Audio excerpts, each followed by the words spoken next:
Hi, Misha here, and it's time for another video sponsored by Peanut. And last time we did sci-fi, and this time I thought we would do Indiana Jones from the now discontinued or completed adventure series. It seemed very fitting for the cabin backdrop. Do you agree, Miss Peanut?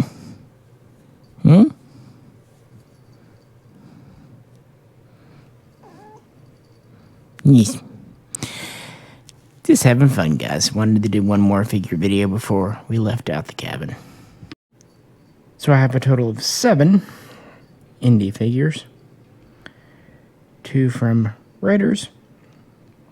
2 from Temple. 2 from Crusade, and the one and only one from Dial of Destiny. And they never did do one from Crystal Skull, which, come on, if they did Dial of Destiny, they really should have at least done one for Crystal Skull. And Peanut obviously agrees. Anyway, just hanging out, having fun. And we have to begin with the standard Raiders Indy, and the first one released in the Adventure series. Of course, these are 6-inch scale, so analogous to the Black series. And as a kid, I never had any of the original Kenner Indiana Jones figures. They were pretty short-lived. I don't remember even seeing them around my area. But maybe I just missed them. So I was actually thinking, being out here at the cabin, of course this is my cabin, but this land, growing up out here, I would have been thrilled to have these as a kid, because I didn't have any Indiana Jones figures, although I'm sure I may do with something else. Well, he stands pretty well. So yeah, this is adult me kind of doing it for childhood me. This is our basic one, the first one released. And there's been several versions of him. This is just the basics. He comes with the small little idol from the beginning of the film with Belloc. Of course, we did end up getting not 1 but 2 Bellocs in the series, so not bad. But we got many more Indiana Jones. In fact, that was kind of the majority of the adventure series, for good or ill. Then again, he's the main character. So this is Indy in his just, basic look. And he does come with interchangeable hands, and I thought it'd be fun to kind of keep him on the shelf with his punching fists. He, is one of his deals. I think he comes with three sets of hands, if memory serves. Punching hands, and then kind of holding hands, and then a set that's kind of in between, just kind of relaxed. Pretty good articulation. Again, very standard Black series. The hat is not removable, but it is soft, rubbery plastic, which is really nice for, just posing around it. The jacket, thankfully, is a separate piece. The bag, which was a gas mask bag. I think I actually have one of these bags in my myriad surplus stuff. Although this one has a leather strap, and I believe most of them had canvas. Then again, technically Indiana Jones is taking place in the 1930s, and so this would be technically too late, but yeah, who cares? He does have a leather belt with an army belt underneath, so he's actually wearing 2. Does have a holster. In the films, he would carry different revolvers. In Raiders, typically it was either a Smith & Wesson 45 or a Webley 455. And then, of course, the whip in its holder here. And these peg in. Some people really complained about these, but I actually find them just fine. There's a bit of a trick to the whip. If you get in there and pull the belt away just a tiny bit with, say, like a plastic pick, that way the kind of mushroom peg has room to pop through. It's actually very secure. And of course, you get a deployed whip, unfurled whip too with him, which we'll look at in just a second. And his legs are very stiff on this guy. I don't think I've bent his legs much.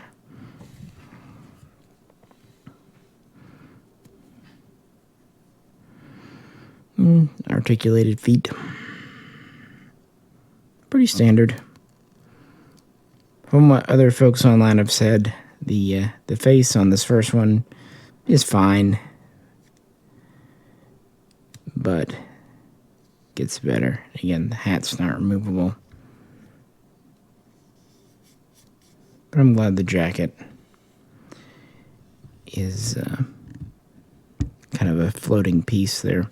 The jacket itself was, I believe, a modified World War II bomber jacket. Leather, of course. The pants seem to be surplus pants of some stripe, military pants. And the shirt is kind of a outdoorsy shirt. One thing I always thought was cool about the Indiana Jones jacket was it actually had a brass zipper. I remember those old zippers. They were so cool, so durable. Bygone era, guys. Yeah, just your bog standard Indiana Jones. There was a version deluxe with the idol and the whole temple thing. I mean, this was the one to get, and of course it was a build an artifact. There would be the Ark for this one. A long time ago, we looked at the Grail table. But yeah.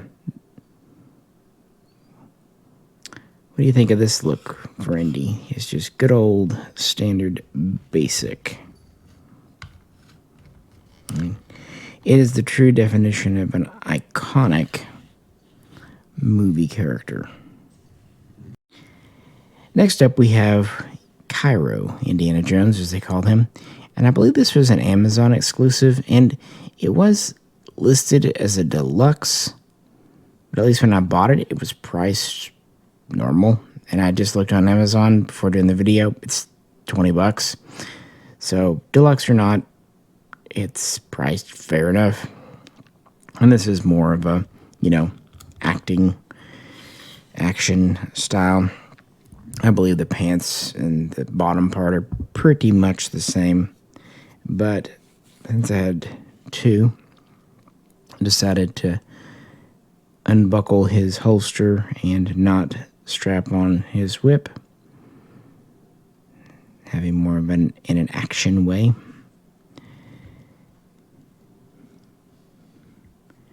He does have a whip hand. And the whip is pretty long. And they actually have a couple of links of whip you'll see with the Adventure series, and that's okay because there are a couple of links of whip used in the films. But it is, I think, to scale. It's, when you stretch it out, taller than him, so it looks to at least be an 8-footer. As far as his revolver, unfortunately, the revolver hand is also a righty. So I just kind of put his generic kind of gripping hand here. It holds it pretty well. There's no trigger. And it seems to just kind of be generic revolver. Smith & Wesson, I would say it looks more like a Smith & Wesson than his Webley, because his Webley kind of had the bird's head grip, and the barrel on this seems a little thin for Webley. Again, it's a revolver. It At this scale, 1/12, I'm not going to hold them too much. It's also kind of a soft, rubbery plastic. Mine's a little bit bent, only because it was in the holster for so long. Just, time. So, forgive it for that. But it's okay. You can see his satchel here, or whatnot. I have a question. What did he actually carry in the bag in Raiders? Do we ever see him use open the bag? What was in it? Of course, his shirt's kind of open and hanging down, and his sleeves rolled up, showing some man chest there. So you guys can enjoy that. And I'm not sure, but is the head the same? Maybe it's painted different.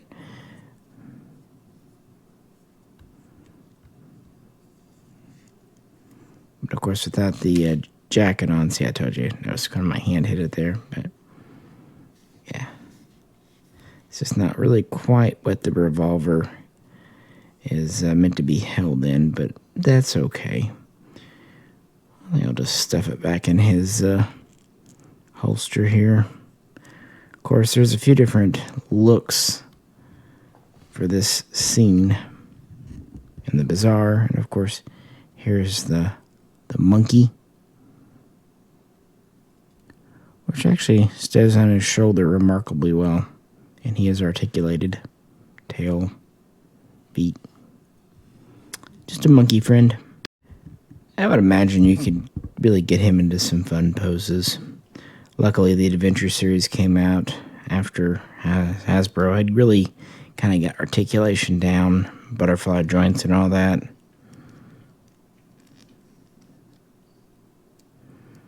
Because without good movement, these are kind of useless for the action-y thing.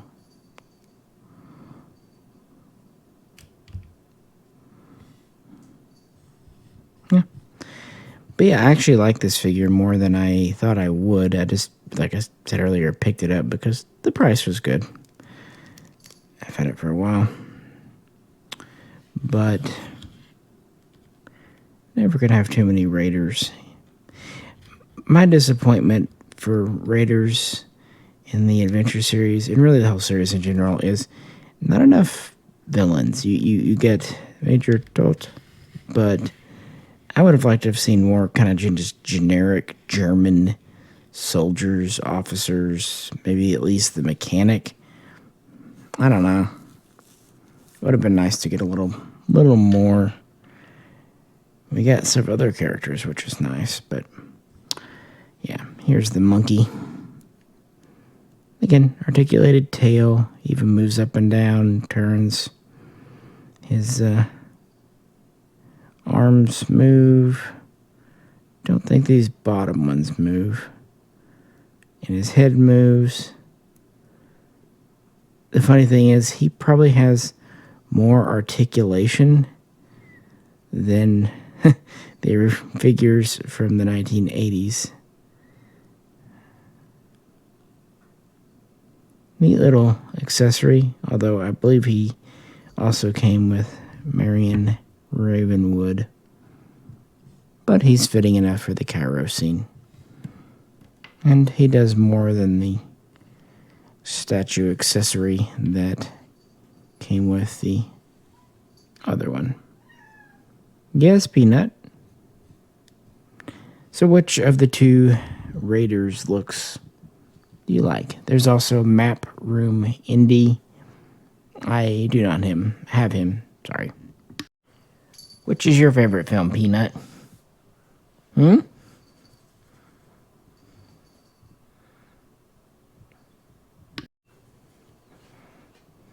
Which one is it? She's being shy. But it's Temple, I promise you. Also known as the one film to not have an annoying child sidekick. And here is Temple Indy. And yes, I did actually, see if he'll stand on his own, remove the gun belt. Kind of liked a beltless look for him, but here it is, just in case. But instead, I coiled the whip around his arm here. Not exactly like how he does it towards the end of the film, but, good enough for government work. And he's actually with a different bag. This is one that actually opens and has some Kara stone in it. Kind of neat. Most of the bags we get with Indy do not open. And again, this is not the bag that actually came with this particular one, but it works. Maybe you can see the belt better. He does have the ripped up pants. And his shirt has certainly seen better days. But you get more Harrison Ford arm. I also like that it has the cuts in the back of the shirt from when he was whipped. And what's nice is they're not just painted on. No, they're actually, part of it. They are physically, it's an overlay. So you can move them and press them in. So it gives that nice illusion of a shirt. Again, the hat is not removable. But I think they did that to kind of keep the look right.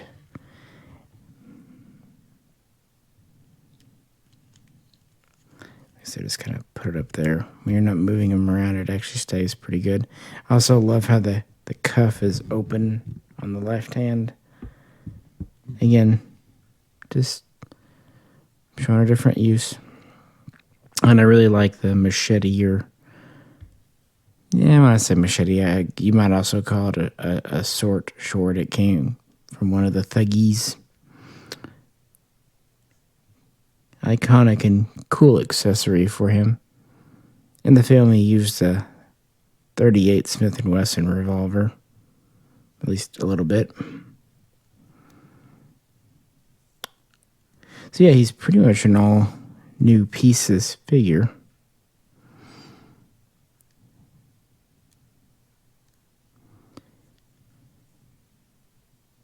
Neat, I think.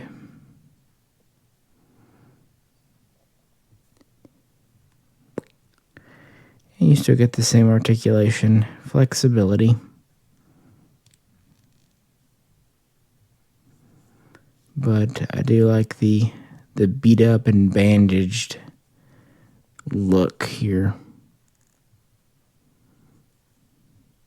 And we did get a clean version from the beginning of the film wearing a suit, the Club Obi-Wan. That's another one I just never did pick up. Just never came across it. Wasn't critical.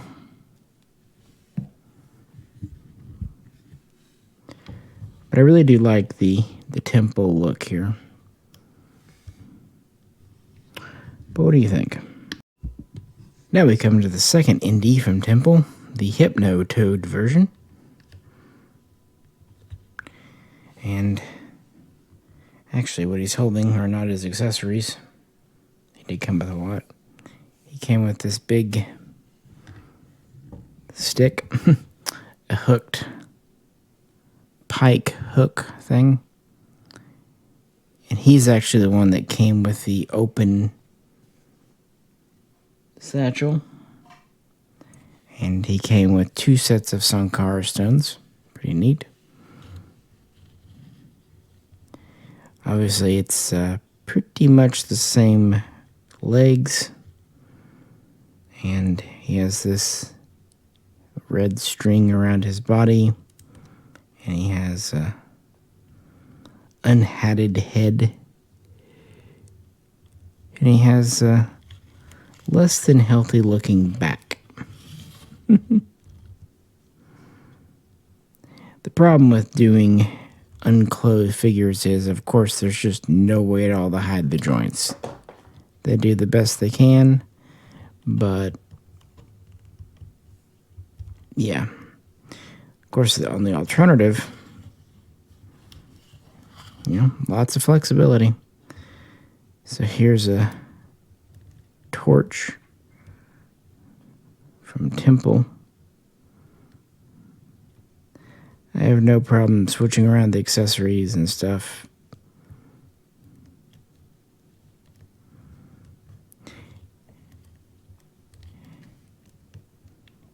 So I could definitely see some interesting fun with him. Well, I would if they actually had any of the adversaries, the villains. They did not do a thuggy guard. They did not do the priest. There's speculation that Disney ixnayed that. If they did, it was silly. If anything, I think it's more racist not to do than to do. But it's neither here nor there, and that was the downfall of the temple. They did this, they did short round, and that was it. And without a bad guy, at least we got Belloc and Tote for Raiders. At least we did get a separate hat piece with short round. He actually came with quite a few neat accessories. Short round, that is. And Hypnotize Indy. So I will give credit, but unfortunately the hat doesn't quite go on. It's meant for Short Round's head. But even if they sized it up to fit him, the problem is trying to get this fedora to fit means you have to kind of oversize it.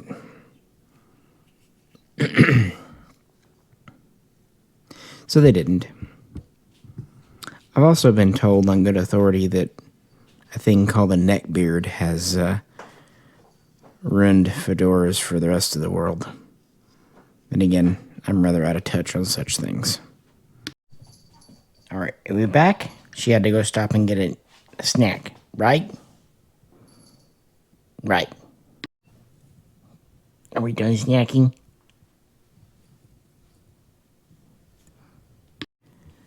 Raiders is the best, most widely acclaimed.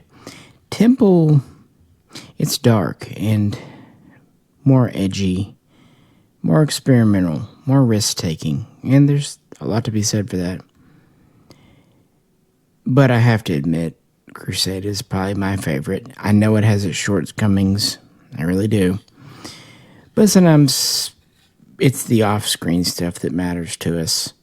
And when it came out, it was just a good time for me, and I have a lot of memories surrounding it, and I like it. And, of course, I like Sean Connery, and why not? And we're going to start with Professor. This is actually the reason I don't have the Club Obi-Wan. The body itself is very similar. And actually, I don't think he has any of his actual accessories. He comes with the partial wrapped version of the diary, but I put the one that comes with his father in his hand, and then I gave him this satchel from a different figure. It's a neat satchel. And since he does have a trigger hand, put the revolver in his hand. I do kind of like the look of suit-wearing person carrying a gun. Of course, he doesn't have a hat, but he does have a bow tie, so that's something. And it actually, I wouldn't say is articulated, but it is on a separate piece, so it can move around a bit.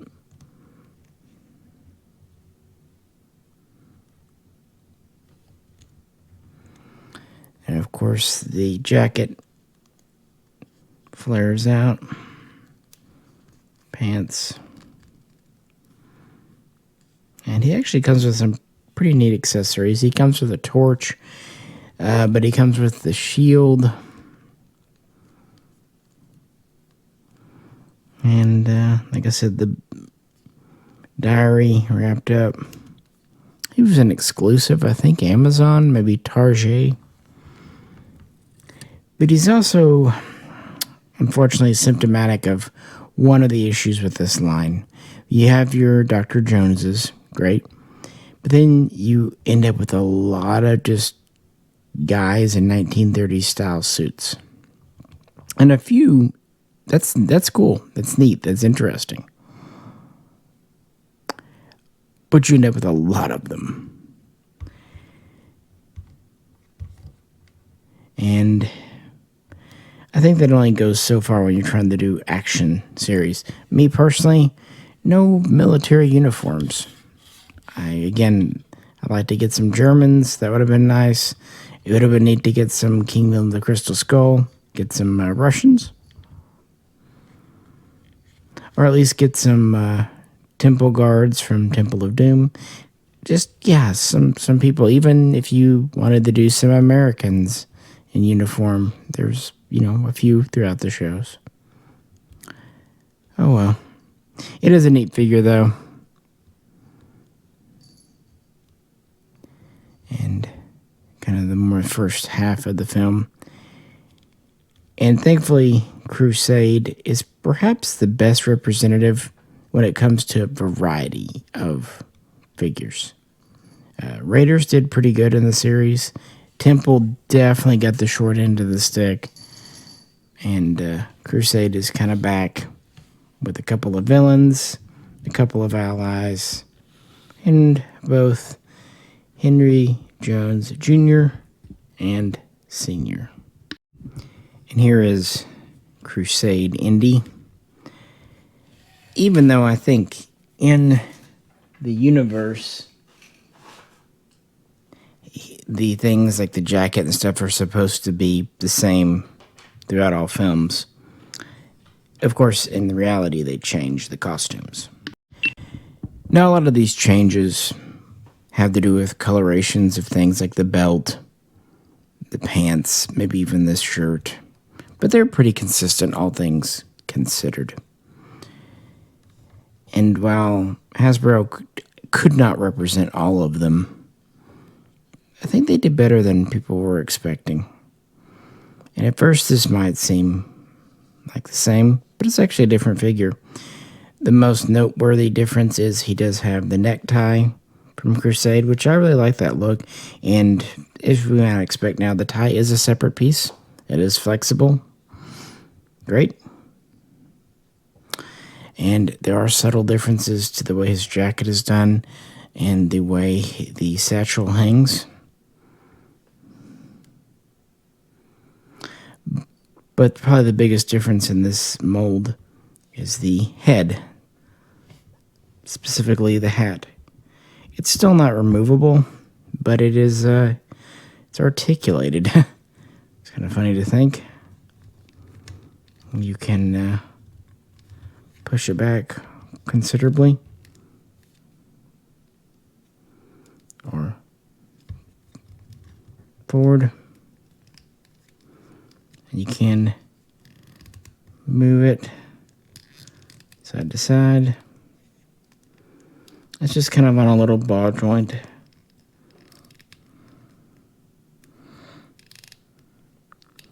There you go. That's all the way forward. I guess to kind of replicate the beginning of the film when you put the hat on and then all the way back. So I think that's neat that they didn't just reuse the same thing and they tried to add a new little feature. Of course, you have the revolver, you have the whip deployed, and you have a submachine gun taken from the Nazis. In reality, this is an MP40. Of course, that would not have been created in 1938 when Crusade takes place. Even the MP38, even though it's named for that year, would not have been in production. But that's okay, because that's what was in the film. And as we already talked about, a lot of the things that he's wearing are actually from World War II anyway. And it's such an iconic German gun. I mean, yeah. What's interesting is they actually do have a mold for the MP28, the Bergman, that comes with Kazim, which is, even though it's a dude in a suit, he comes with 3 really neat guns: a C96 broom handle, a bolt-action Mauser, and that Bergman. But now, since this is what Indy does use, it fits. It's probably the biggest gun he has in this line. Of course, trigger finger hand. I was trying to see if it has a stock or not, but not deployed. It would have been kind of neat if this had a movable shoulder stock for the MP20, but oh well. Here's move him down here. There's his tie. Like I said, you could even pull it. You could even untuck it if you wanted to. It is flexible. You could remove the satchel if you wanted to, but I don't know why you would. It's part of Indy's look. But no, this is probably my favorite figure too. I like the tie look. It's neat that it comes with an MP40.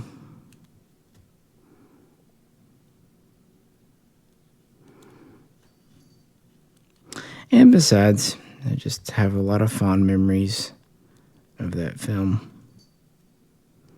And of course, you can still, he does come with the unfurled whip, and you could pull out his revolver and whatnot.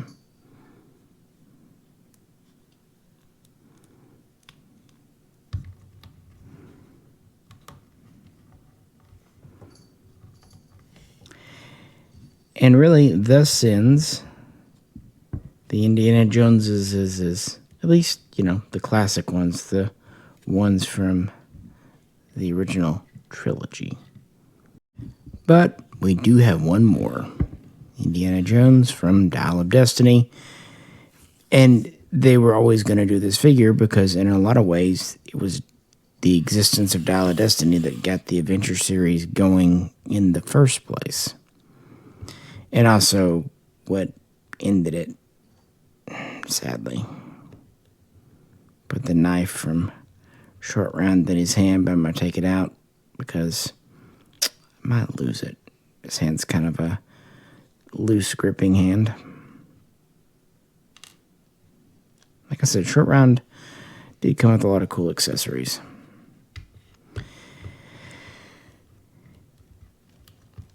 Now, hot take. I didn't hate Kingdom of the Crystal Skull. In fact, I rather enjoyed it. Was it as good as the 3 originals? No. But it wasn't bad. It really wasn't. And I liked a lot of the decisions they made. It had a few goofy scenes, and I think for a lot of people that ruined the whole film for them. But I think they forget that a lot of the films we grew up with in the 80s, 70s even, had a lot of goofy scenes. We just don't think of them that way because we were kids and accepted it.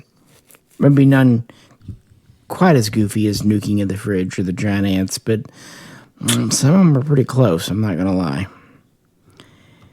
So it is a shame that Crystal Skull didn't get any love, but Disney and modern Lucasfilm is bad about that. Look how much they tried to shaft the prequels when the sequels came out. They said no one liked the prequels, so go back to the OT, and that's fine, but there are people that like Crystal Skull. It certainly wasn't worthy of being shafted. But, oh well, moving on. It would have been cool to have a Russian soldier, though. But then you get Dial of Destiny, and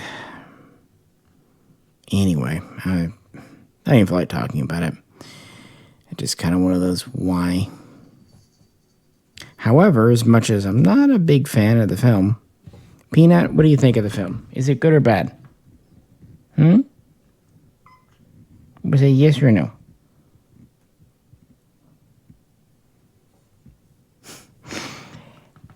I actually like this figure a lot because he's in a different look, different guise, and he comes with some pretty neat accessories. For one, we've got a very 60s style Explorer flashlight with a huge battery. We have an all-new satchel mold, correctly hung from the right side. I mean, correctly for the film. You know what I mean. And we have this pretty neat backpack. It has a shovel sticking out, and it actually has a removable, you can open this up here, rope. Not sure why you'd want to. I'm just going to put it back in. But you can take the rope out. I think it seems that it's actually, has pieces to it. My only gripe is the whip. Now, as I said at the beginning of this video, a lot of people don't like the peg system of the other ones. So this one they went to just a plug-in rope. And I actually find this falls off on me more than the other ones. But really, worse than that, he doesn't come with a deployed rope. I think he's the only Indy who comes with a curled up whip. I've been doing this for a while. And not a deployed one. Now, this is a thinner looking whip. I believe that is actually accurate to the film. Seems like the one he does use in the film is kind of thinner, blacker. It reminds me of something like a dominatrix would use. Maybe that's what he did in retirement. But yeah, I don't really like the switch of how it goes on. I almost think they should have just made it permanent since they don't give him an unfurled one. To be fair, in the film, though, I think he only uses the whip, twice? And then again, he's, 80? So what do you want him to do? Oh, well, that's my only really gripe, and it's not a deal breaker. The backpack, and of course, it's completely removable with the straps, and the flashlight, and the different satchel, and of course, even the jacket is a different style. The head is, of course, a new sculpt because, well, he's ancient now. So the same old hat, still not removable. But no, I actually really like this figure for what it is.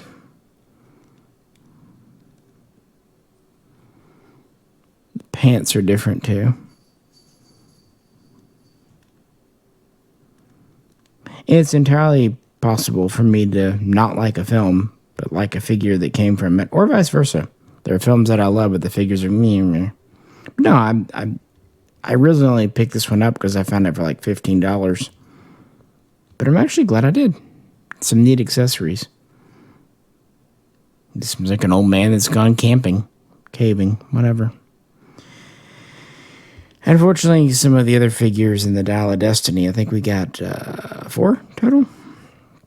It seems like the other ones did not come with many accessories at all. Even this one you could argue is light compared to the other Indies. But yeah, the Dial of Destiny figures, as much as they were seeming, to want to promote the film, they didn't put a lot of oomph into the figures' accessories, unfortunately. From what I've read, the facial sculpts are good. I think one reason they didn't put a lot of stuff into the figures is they didn't want to do spoilers. This modern obsession about spoilers, we need to get over it. It's a fucking film, guys. Who cares? Jesus. Yeah, I'd say spoilers is like right up there with triggered in my thing of just words I don't want to hear. Just stop it. Anyway, yeah, surprisingly, I like the figure, which is great. I'm glad. Yeah, because even if it was only $15, I wouldn't want to waste it. Now, the Helena Shaw, that figure's pretty lame, frankly. But then again, at least it matches the character. I do wish we had a crystal skull. It would have been neat to get an Indy and a Varian, but I'd even take a Shia LaBeouf just for funsies. But yeah, these are the indies. I've got most of them. There's still 3 or 4 more, even though they're very similar to what we have. And unfortunately, there's 25 total figures in the collection. That means nearly half are Indiana Jones. It doesn't surprise me. That's how that usually goes.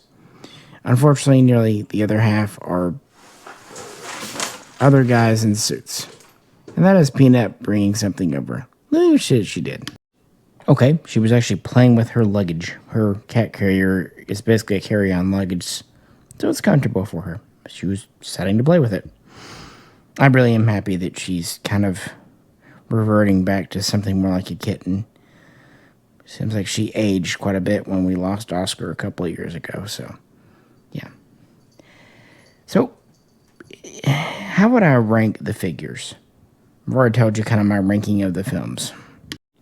Because someone has to be last. At number 7, I've got to give it to Hypnotized Indy. Even though his accessories are really neat, I'm really just judging the figures. And while I know members of my family would really rather enjoy a half-naked Harrison Ford, and I do appreciate the good articulation, yeah, aside from just, being that, it does show the joints more and what have you. Number 6, and again, really cool accessories, and I do like the scenes, but Professor Indy, he's just a man in a suit, and we get so many men in suits. In fact, this body was reused for others. He's neat, but a little forgettable. You're in trouble when having a bow tie is considered a, major improvement. And then maybe a bit of a hot take, but I think just your standard Raiders Indy. Part of it is the first attempt thing and the face sculpt. But, yeah. And he does come with a good deal of accessories, but most of the quote-unquote accessories are interchangeable hands. That's not the biggest thing for me. I've never really cared too much about interchangeable hands, although they are useful. He is neat, but first attempt they could do better, and they did. Cairo is very similar, but I like the more kind of rough and tumble look of him, the more interesting textures going on. I guess, yeah, he was considered a deluxe, but since I paid not even a standard price for him, because it's kind of neat too. Having the monkey's kind of cool, I suppose, but we're not really talking too much about accessories. Yeah, I just think Cairo is a little bit neater than your bog standard Indy. So at number 3 is, another kind of hot pick, and it is that Dial of Destiny. Like I said, film aside, I think the backpack is a neat look, and I kind of think the old school flashlight's charming. He didn't have a gun in the film, so it's okay that he doesn't come with one. Just what it is. Yeah. And number 2, Temple. Again, I kind of like the been there, done that look. The beat up. I like how they did the rips in the back of his shirt, the ripped off sleeve, the other sleeve that's kind of unbuttoned around his left hand, the opened up hole in his legs. I like that Hasbro doesn't just do paint, which I could never see, and they actually do molded stuff that I can feel the wear and tear. So, and I've always thought Temple was an entertaining film, even back when it was the dark horse of the show. Also, the machete he comes with is pretty freaking cool too, I think. So yeah, Temple Indy, just a neat look for him. And that's Indiana Jones. He's always getting beaten up in every film. And then finally, of course, as I've already said, Crusade, Indy. all the reasons I already said. He's got the best head in terms of face likeness and the articulated hat. And the gun's neat. Plus he comes with the other accessories, the revolver, the whip.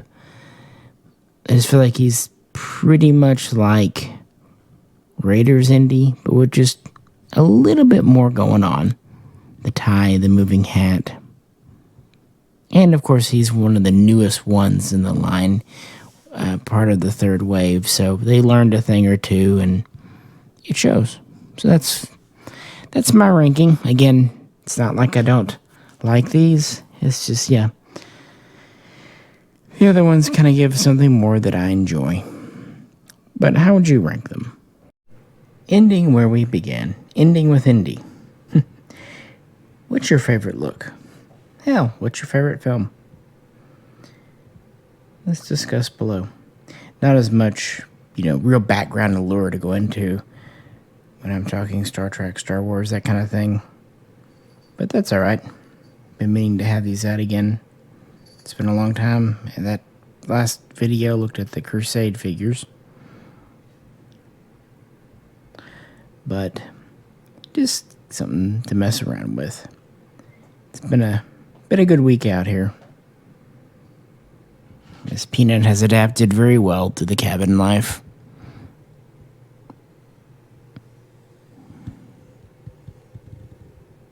But with that, this is Misha. Catch you very soon next time.